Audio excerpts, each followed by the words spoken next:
यहाँ से एक झरना आता है, झरना पत्थर में से निकला है, फिर वहाँ से ये यहाँ पे आगे जाके कुंड बन जाता है। पर श्री यंत्र है, श्री यंत्र होता है 3-4 थरों का होता है लगभग, लेकिन यहाँ पे 9 के 9 पूरे हैं यहाँ पे। देखा, हम पहुँच चुके हैं पशुपतिनाथ। कहते हैं कि ये अलग अलग है, लेकिन ये अलग अलग नहीं, एक ही पत्थर में बनाया हुआ है ऊपर से। देखो, मैं भी यही सोचता था पहले कि ऊपर से ये शिवलिंग अलग होगा।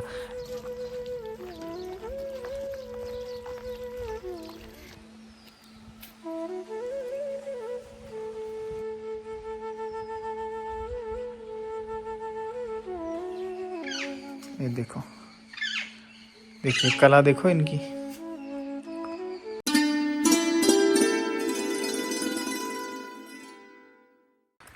अब हम पशुपतिनाथ के लिए फिर से उसी मोड़ पे आए जहाँ पे इस साइड हम गयाशिला के लिए मुड़े थे, और हमें वो रोड पकड़ना है उस साइड पशुपतिनाथ के लिए। आप पूछेंगे तो भी आ जाएंगे पशुपतिनाथ। ओके, प्राचीन पांडवशिला गयाशिला, हाँ ऐसा स्थान है इधर बहुत कुछ। ये देखिए, इधर से ये गयाशिला वाला, ये पशुपतिनाथ वाला।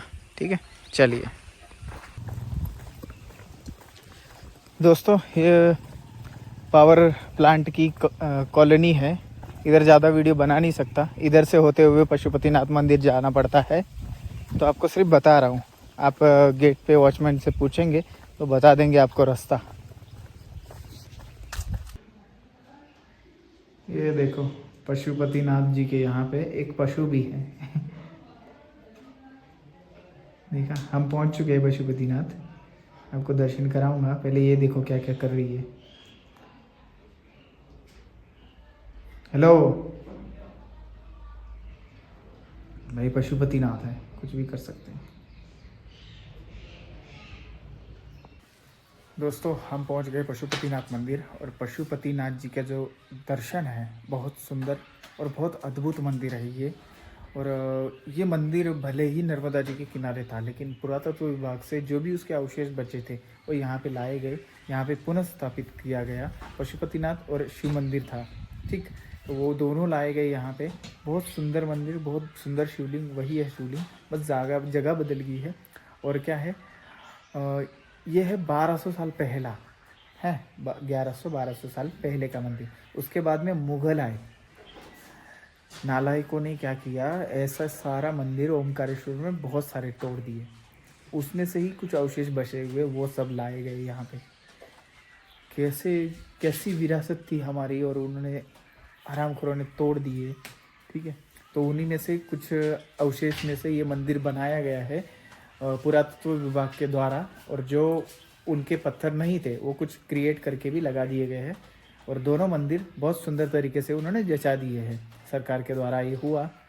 चलिए आपको दिखाते हैं और दर्शन कराते हैं। ये देखिए, ये शिवलिंग दिख रहा है आपको। अब हम सोचते हैं कि ये अलग अलग है, लेकिन ये अलग अलग नहीं, एक ही पत्थर में बनाया हुआ है ऊपर से। देखो, मैं भी यही सोचता था पहले कि ऊपर से ये शिवलिंग अलग होगा, लेकिन नीचे देखिए, ये भी ऐसे ही बनाया गया है, एक ही पत्थर में तराश के बना दिया जाता था। ये देखिए ये वाला। और यहाँ पे सूर्य भगवान की पिलर पे उकेरी गई हुई मूर्ति है सूर्य भगवान की, ये छोटी वाली, यहाँ पे पद चिन्ह है।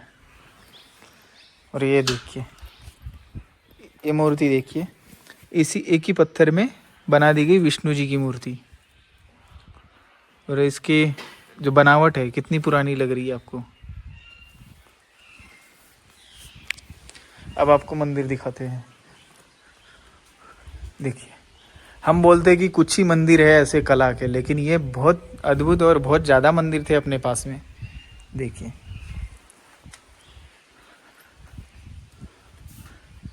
ये देखो, ये कैसे है।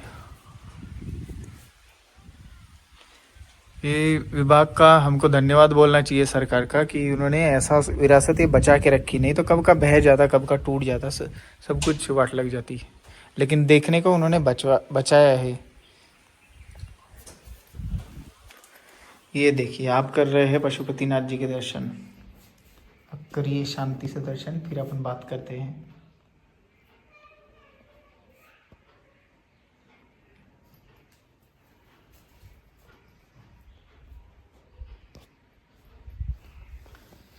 हो गए दर्शन। तो चलिए अब बात करते, देखिए ऊपर से दिख रहे हैं कैसे चौकोन है ये, इधर से थोड़ा निकला हुआ, इधर से ऐसे ऐसे, और आकृतियां हैं अलग अलग। यहाँ पे देखिए नर्मदेश्वर है ये, बहुत सुंदर सुंदर आकृतियां हैं इसमें। ओम भी बन सकता है, कुछ भी बन सकता है। यहाँ पे तो एक शिवलिंग है यहाँ पे। और ये देखिए ये मंदिर देखिए। और यहाँ की विशिष्ट बात मुझे ये लगी कि देखिए ऊपर श्री यंत्र है। श्री यंत्र होता है 3-4 थरों का होता है लगभग, लेकिन यहाँ पे 9 के 9 पूरे है। यहाँ पे देखिए, यहाँ से शुरुआत 1 2 3 4 5 6 7 8 और 9 है। 9 देखा, ऐसा ये अद्भुत मंदिर था। मैंने पहली बार ये 9 के 9 पूरे देखे। है भी और भी मंदिर है, लेकिन ये इन्होंने पूरी तरीके से सही से उन्होंने जचा दिया हुआ है। ये ऐसा अद्भुत मंदिर है। और यहाँ पे देखिए ये विष्णु भगवान की मूर्ति है, इन्होंने ऐसे चोला चढ़ा के रखा हुआ है। ये देखिए बनावट, ये सुंदर अच्छी तरीके से रखी हुई मूर्ति है, ब्लैक स्टोन में है। ये देखिए,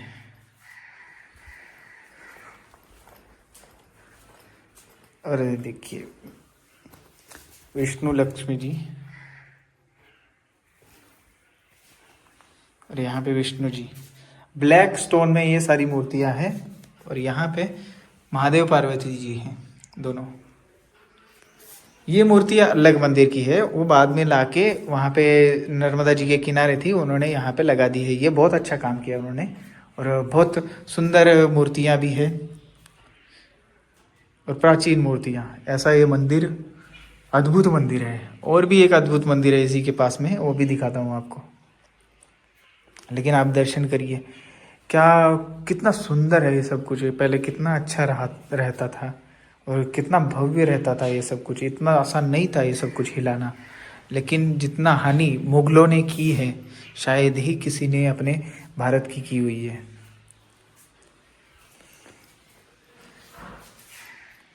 देखिए मैंने जल चढ़ाने के बाद सारी आकृतियाँ दिख रही है इसमें। देखिए नर्मदेश्वर की यही खासियत बनाती थी, ओरिजिनल कलर जब जल चढ़ाओ तभी दिखता है नर्मदेश्वर का। दिख रही है आकृतियाँ, ये देखिए शिवलिंग। और भी आप मन से कुछ भी बना सकते हैं और बोल सकते हैं। और भी बहुत सारी आकृतियाँ हैं इसमें, ऐसा ही अद्भुत शिवलिंग। चलिए इसके पास में ये पशुपतिनाथ है ये, और इसके पास में और एक पंथी है मंदिर है, शिव मंदिर। भूमिगत है वो भूमि से नीचे है, भूमिगत शैली में। तो वो भी दर्शन कराते हैं आपको। इस वो भी अवशेष ला ला के यहाँ पे बिठाए गए। उसकी छत बिल्कुल बर्बाद की कर दी गई थी, तब भी जो बचा शिवलिंग तो बच गया, और बाकी सब कुछ लाया गया, तब वो दिखाते। चलिए यहाँ पे देखिए कितने सुंदर है। चलो ये पशुपतिनाथ जी का मंदिर है, इसी के पीछे ये मंदिर है देखिए। और जो इसका बेस है, बेस पता लग रहा है आपको? बेस देखिए कितना बड़ा है।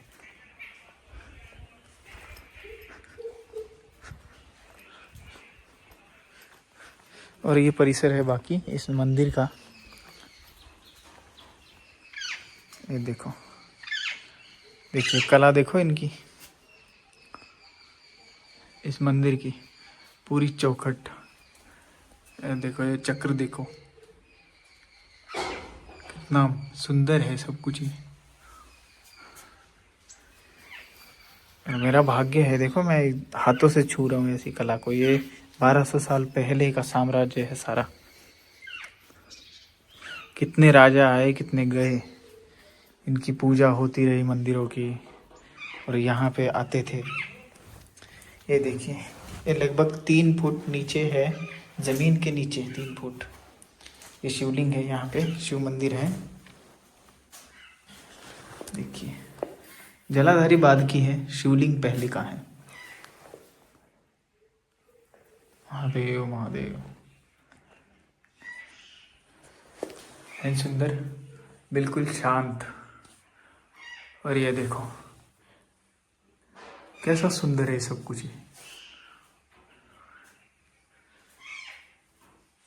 और ये बचाया गया, इसके लिए धन्यवाद सरकार का।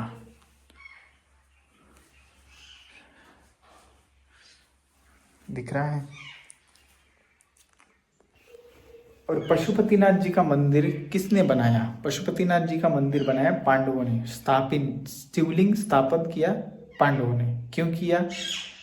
पशुपतिनाथ नहीं जाना था उनको, तब उन्होंने पशुपतिनाथ जी को ही यहाँ पे आह्वान करके बुलाया था। अभी ये ओमकारेश्वर में सारे तीर्थ मिल जाएंगे आपको। क्यों? पांडव यहाँ पे रहते थे अज्ञातवास में, तब वो तो नहीं जा सकते थे, लेकिन उनको देवताओं को यहाँ पे आह्वान करके उन्होंने बुलाया था। फिर जैसे जैसे जो देवता आए उसी स्थान पे उनको प्रतिष्ठित किया गया, लिंग रूप में या फिर मूर्ति रूप में ऐसा स्थापन किया गया। तो ऐसा ये स्थान है। और पुराना मार्ग था, प्राचीन जब मार्ग चलता था तब ये सब कुछ था। उसके बाद में जब ये गिरा हुआ पड़ा हुआ था तब सरकार ने यहाँ लाके बना दिया, जब प्लांट यहाँ पे लगा और जो अपना डैम बना तब। ठीक है, ऐसा है इनकी कहानियाँ। ऐसे दर्शन हमको हो रहे, हमारे लिए भाग्य है। बहुत सुंदर। देखिए ये मंदिर का पूरा परिसर है, दोनों मंदिर एक ही परिसर में है। और ये रहा, अभी इधर गेट से हमें बाहर चला जाना है। चलिए चलते हैं, हमें चवनऋषि शाम तक पहुंचना पड़ेगा। जय पशुपतिनाथ, हर हर महादेव।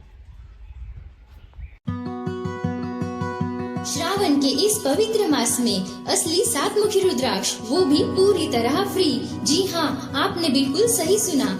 अब पाइए असली प्रमाणित रुद्राक्ष, सभी प्रकार की पवित्र मालाएं, स्फटिक और नर्मदेश्वर शिवलिंग, साथ ही सभी राशि के रत्न एक ही जगह पर, only on Ram Ram India. इतना ही नहीं, हम आपको देते हैं जन्म कुंडली विश्लेषण, नियम और मंत्रों का विशेष मार्गदर्शन भी। तो फिर देरी किस बात की? 8988651002 इस नंबर पर कॉल या मैसेज करके आज ही ऑर्डर करें। ₹1100 या अधिक के ऑर्डर पर पाइए असली 7 मुखी रुद्राक्ष बिल्कुल फ्री में। हर हर महादेव। ये देखिए, हम इस गेट से कॉलोनी होते हुए इस गेट से आए थे।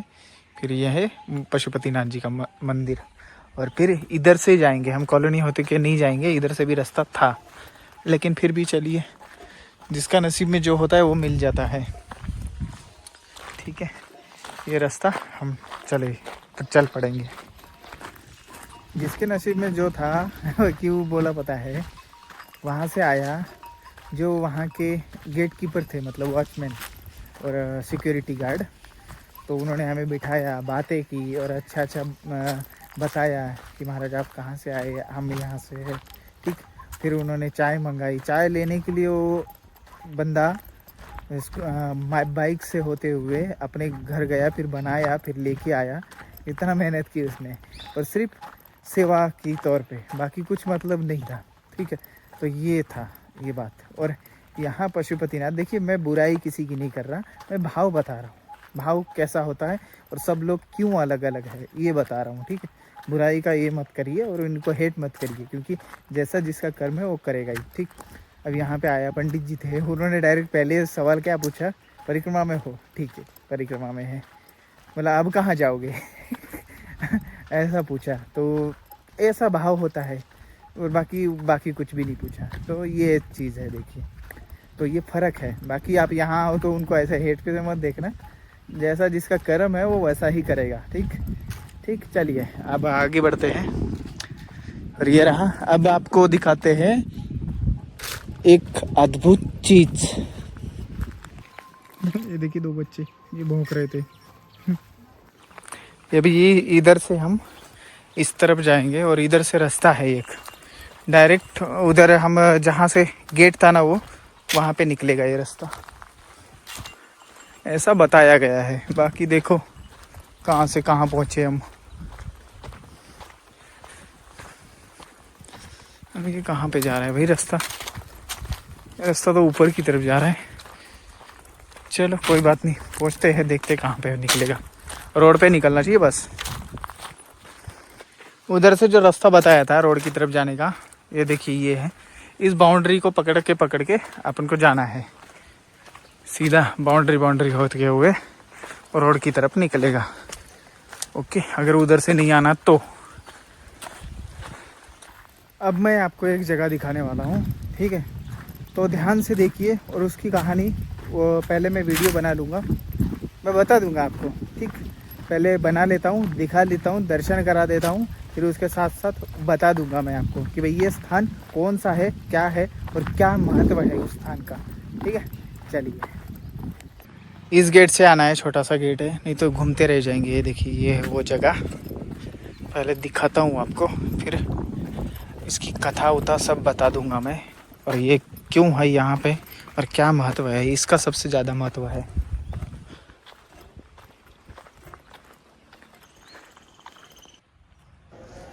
दोस्तों, आप जो मंदिर देख रहे हैं, ये मंदिर का एक अवशेष है, और ये मंदिर का नाम हुआ करता था 24 अवतार मंदिर।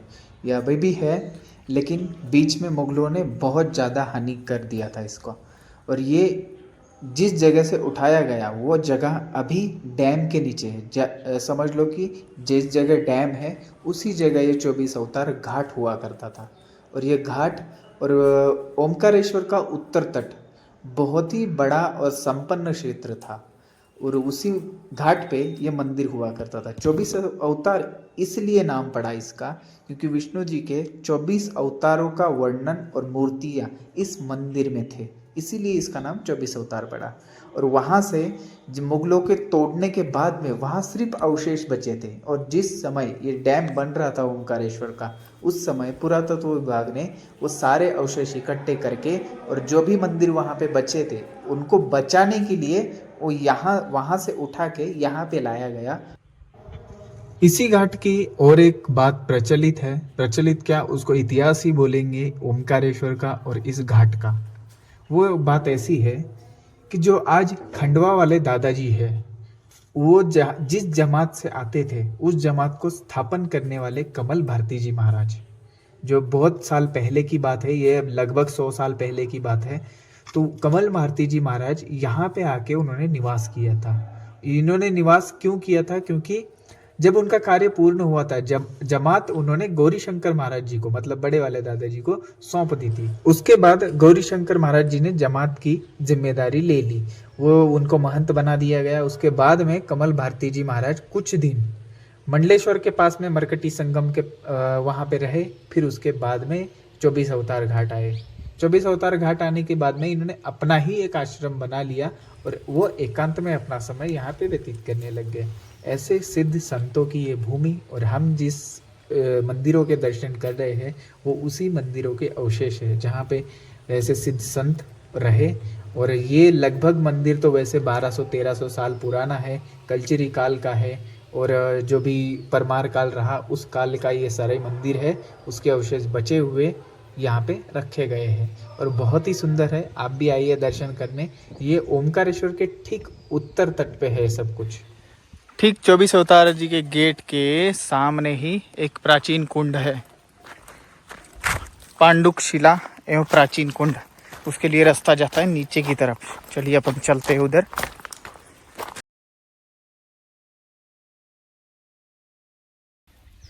ये देखिए दोस्तों, यहाँ से एक झरना आता है, झरना पत्थर में से निकला है, फिर वहाँ से ये यहाँ पे आगे जाके कुंड बन जाता है।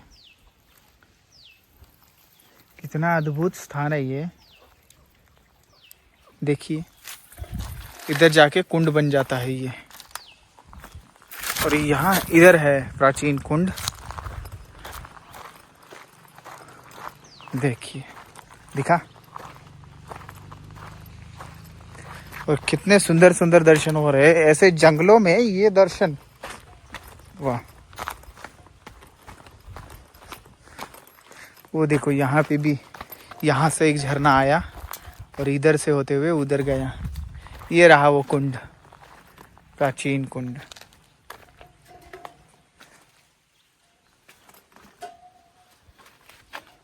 और ये कुंड सही में बनाया हुआ है, सुंदर है।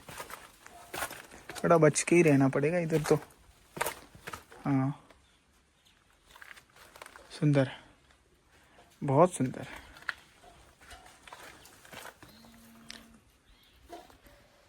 दोस्तों, आज का ये दिन मैं भूलने वाला नहीं हूँ।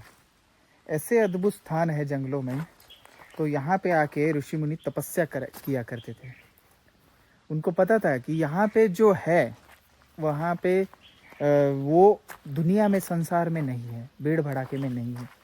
यहाँ पे ऐसी ऐसी चीज़ें देखी, अब उन चीज़ों के बारे में मैंने बताया तो बहुत भीड़ लग सकती है उधर लेकिन है, वो चीज़ें है और वहाँ पे मिल सकती है हमको, वो मिलना भी बहुत बड़ी बात है, ठीक है। और बहुत सारी चीज़ें हैं, और जो चीज़ें मैं सोचता था विलुप्त हो चुकी है, लेकिन वहाँ पे जाने के बाद में पता लगता है अरे ये तो यहाँ पे है अभी, तो फिर वो विलुप्त नहीं हुई, ऐसा लगा। तो ऐसी चीज़ें हैं यहाँ पे। अब मैं थोड़ी देर यहाँ पे बैठ के, मुझे 2:30 बज चुके हैं यहीं पे, मुझे जाना है च्यवन आश्रम, फिर वापस जाना पड़ेगा 10 किलोमीटर, फिर वापस पैदल जाना है च्यवन आश्रम की तरफ। तो 4 बजे 4:30 बजे तक पहुँचे तो अच्छा रहेगा। मुझे यहाँ से जाने का मन ही नहीं कर रहा, लेकिन यहाँ पे रहना खतरा है और यहाँ पे कहीं रुकने का स्थान नहीं है। स्थान तो है लेकिन अपना बैग वूग सब उधर है। तो अभी थोड़ी देर हम यहाँ पे बहुत अच्छी तरीके से बैठते हैं, सुंदर तरीके से थोड़ा सा देर ध्यान लगाते हैं, फिर उसके बाद में चलते हैं।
चलिए दोस्तों, मुझे जल्दी से जल्दी यहाँ से निकलना पड़ेगा, जंगल मार्ग है, इस वजह से रिस्क ना लेते हुए च्यवन आश्रम पहुँचूँगा।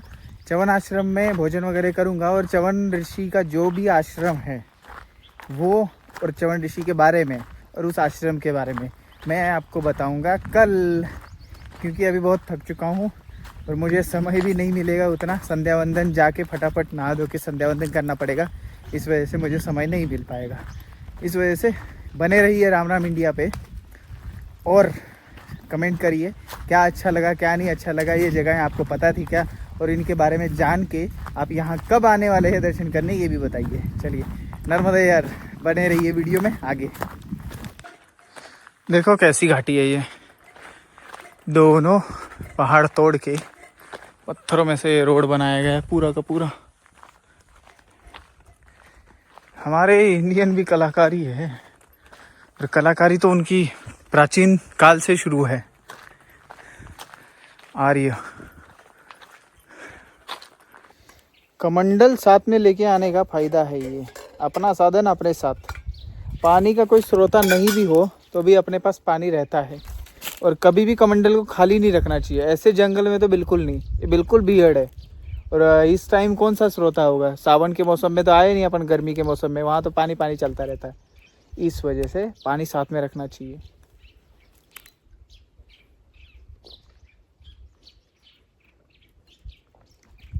तीन बज गए हैं, 3 बजे कैसी धूप होती है वो, 3 बजे वाली धूप, 4, 5, ये इस बीच वाली धूप ना स्किन को सबसे ज़्यादा डैमेज यही धूप करती है। और डार्क सर्कल इस धूप में अगर पड़ गए आपको तो सारी ज़िंदगी रहेंगे। इस धूप में आने से बचिए थोड़ा सा, 2 बजे के बाद वाली धूप में, ठीक है। उससे पहले वो धूप इतनी हार्म नहीं करती। वो धूप काल के हिसाब से, वो टाइम के हिसाब से उसका कालापन चला भी जाता है स्किन का, लेकिन बाद वाली धूप का नहीं जाता। हाँ,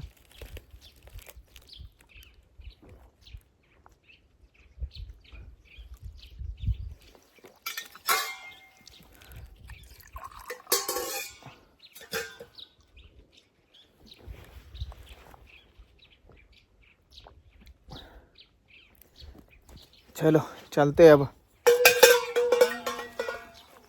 मैंने भर लिया था पानी 24 अवतार मंदिर से।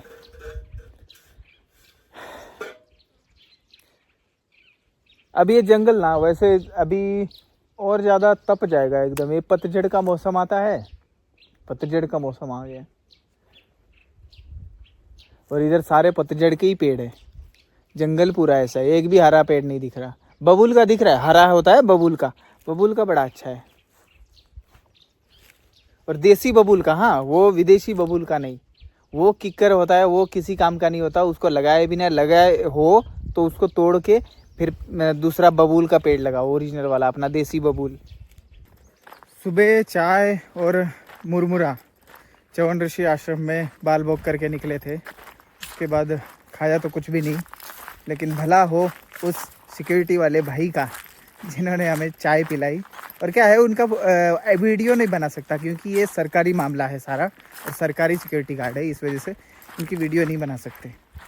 लेकिन आपको मिल जाएंगे, देखना, बहुत अच्छे लोग हैं, बहुत अच्छे बंदे हैं, ठीक है। चलिए अब च्यवन ऋषि आश्रम जाने के बाद ही चाय मिलेगी और चाय होगी। ओके, नर्मदे हर।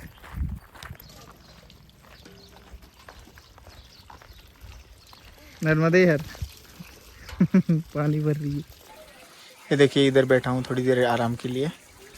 कैसा बनाया हुआ ये, सब लोगों का सपना होगा अभी ऐसा बना के रहे। देखिए कितना छोटा सा है, ये दुकान है वैसे तो, लेकिन ऐसा ये छोटा सा चौतरा है बैठने के लिए, पानी पीने के लिए, विश्राम के लिए। कितना सुंदर है ये, और इसके नीचे गर्मी भी नहीं लगती ऐसा बनाए तो, है ना सुंदर। ऐसे गाँव में मिलता था पहले, अभी भी है बहुत सारे गाँव में ऐसा ही है। ये भी तो गाँव ही है, सुंदर है। ये देखो पानी आ चुका है। शहरों में पानी का इंतज़ार किया जाता है, ये देखो यहाँ तो किसी बात की कमी नहीं है। शहरों से अच्छा गाँव ही है। देखो मैंने ये कैसे बांधा हुआ है। ये मैं अभी दुकान पे बैठा था ना, तो वहाँ पे दुकान वाले ने मुझे एक दिया, फिर वहाँ पे कुछ लोग बैठे थे तो उन लोगों ने और 3 दिए, तो ऐसे 4 हो गई है। अब लेके चल पड़ा हूँ। मैं 4-4 बिस्किट के पैकेट क्यों लेके चला हूँ? हो सकता है मैं एक ही लेके चलता, मेरे को लोभ है कि 4-4 बिस्किट के पैकेट का। नहीं, उसमें भी कॉन्सेप्ट है। ये जंगल है, देखिए जंगल में गए हैं तो जिनके पास नहीं है और कुछ खाएंगे लोग तो एनर्जी आती है, फिर चल पड़ेंगे। ऐसे जिनके पास नहीं है उनको हम हेल्प कर सकते हैं, तो हमारे पास होगा तभी तो हेल्प करेंगे। इसीलिए मैंने लिए, और मैंने ज़्यादा बोझा भी नहीं लिया था, तो मैं ये ले जा सकता हूँ और बाकी परिक्रमावासी के, वृद्ध परिक्रमावासी, उनकी हेल्प कर सकता हूँ। ऐसा ही सेम हम प्रकृति में भी अप्लाई कर सकते हैं। प्रकृति अपना विस्तार नहीं कर पा रही है। ये प्रदूषण जितना हो रहा है, जितना मानव बढ़ रहा है, उससे हेल्प नहीं, वो खुद की हेल्प नहीं कर पा रही, प्रकृति विस्तार नहीं कर पा रही। अब मानव को हेल्प करने की ज़रूरत पड़ गई है प्रकृति को। तो इसलिए राम इंडिया का एक उद्देश्य रहा हमेशा कि प्रकृति की सेवा करें। मैंने हमेशा बोला है राम इंडिया कोई मेरा चेहरा नहीं, कोई प्रशांत नहीं है, कोई एक व्यक्ति नहीं है। ये एक सोच है जो लोगों के लिए काम करे, समाज सेवा करे।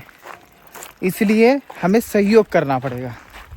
और अगर आप ये वीडियो देख रहे हैं तो आपको ये भी पता होगा कि आपके आसपास बचपन में क्या हालत थी प्रकृति की और क्या अभी क्या है, कितनी हवा प्रदूषित हो चुकी है, कितने पेड़ नुकसान हो चुके हैं। इसलिए हमें आवाज़ उठानी पड़ेगी और ये कार्य हमें हाथ में लेके करना पड़ेगा, ठीक है। तो जब हमारे पास वो ताकतें होंगी, हमारे पास पावर होंगी, चाहे वो सामाजिक पावर हो, चाहे राजनीतिक हो, चाहे आर्थिक पावर हो, तभी तो हम कर पाएंगे ना। और ये अच्छी सोच ही बदल सकती है सब कुछ, बाकी कुछ नहीं बदल सकता। अच्छी सोच ही होनी चाहिए, तभी बदल सकता है।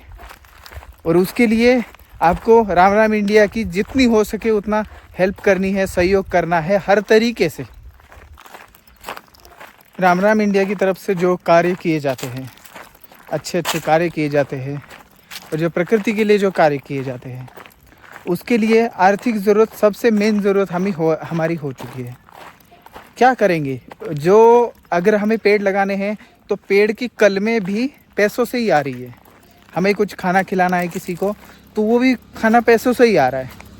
तो वो सबसे बड़ी ज़रूरत पड़ गई है। और मैं भी कमा रहा हूँ, मैं भी सेल करता हूँ रुद्राक्ष वगैरह, इनसे बहुत जो भी बचता है, इतना तो क्या लेकिन बच जाता है कुछ ना कुछ, तो वो हम समाज सेवा में लगा रहे हैं।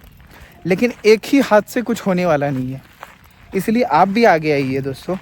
ये हुआ क्या है, प्रकृति नष्ट करने वालों की संख्या ज़्यादा है, उसमें सही करने वालों की कम है। तो उस संख्या को बढ़ाना है हमें। प्रकृति को बचाने वालों की संख्या प्रकृति को नुकसान करने वालों से ज़्यादा होनी चाहिए, यही बढ़ानी है, यही सोच रखनी है। जवान पीढ़ी को बहुत बदलना पड़ेगा अब, और सतर्क होना पड़ेगा। अगली पीढ़ी के लिए हम क्या बचा रहे हो? पानी सही नहीं रहेगा, पेड़ नहीं रहेगा, जैसे हम चित्र में कुछ जानवर दिखाते हैं ना कि बच्चे ये जानवर है, चित्र में जो है वो अब विलुप्त हो चुका है। ऐसे नॉर्मल जानवर जो आजकल दिखते हैं वो हमें बच्चों को चित्र में दिखाने पड़ेंगे, क्योंकि जंगल नहीं होगा इस वजह से, इंसानियत नहीं बची इस वजह से। तो प्लीज़ आगे आइए, राम राम इंडिया को जितना हो सकता है उतना सहयोग करिए। राम राम इंडिया हमेशा आपका सहयोग आभारी रहेगा और याद रखेगा। ऐसा मैं क्यों बोल रहा हूँ? अगर आप ये बात दिल पे नहीं ली अभी, तो फिर अगले 10 से 20 सालों में पानी, वृक्ष, ये सब कुछ ख़त्म हो जाएगा धीरे धीरे। तो याद रहेगी मेरी बातें, आपको याद आएगी, सॉरी। तो इससे अच्छा अभी संभल जाते हैं। 10-20 साल में होने वाला है वो 40 साल हो सकता है, आगे बढ़ा सकते हैं। हम उसी फाटे तक पहुंच गए जहाँ से सुबह गए थे। देखिए परिक्रमा मार्ग वाला, ये वाला फाटा परिक्रमा मार्ग, और ये सिद्धकूट वाला, सिद्धवरकूट। अब हमें जाना है चवन ऋषि आश्रम। ये देखो, ये भाई वेट कर रहा है यहाँ पे सड़क के किनारे। इधर एक भाई वेट कर रहा है। इनको बड़वा जाना है, बड़वा के लिए गाड़ी पकड़नी है। वो देखो गाड़ी का इंतज़ार कर रहा है बेचारा। चलो ठीक है, करते रहो, ठीक है। Happy journey.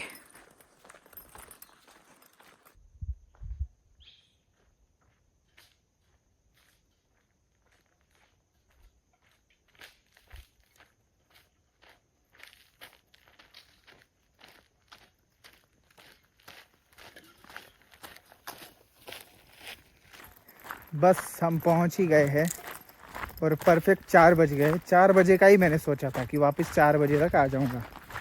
Same timing, same place. Okay, पहुंच गए हैं आश्रम में। यहाँ का क्या माहौल है दिखाता हूँ, ज़्यादा वीडियो तो नहीं बना पाऊँगा।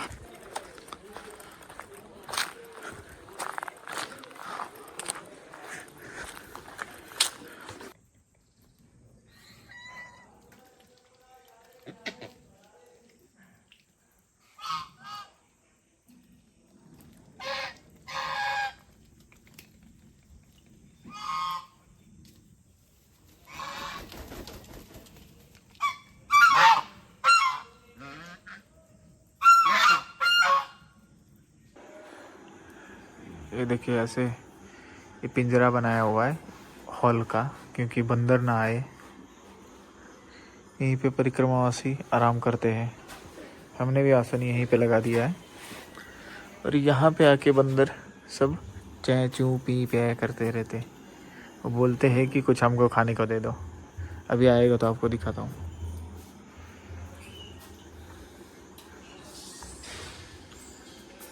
और देखो, अब जाएंगे तो कुंडी लगा के जाएंगे।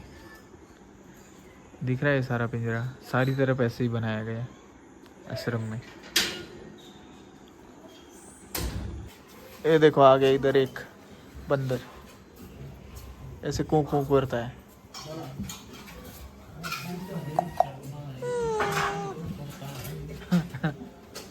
अब देखो ये जाएगा।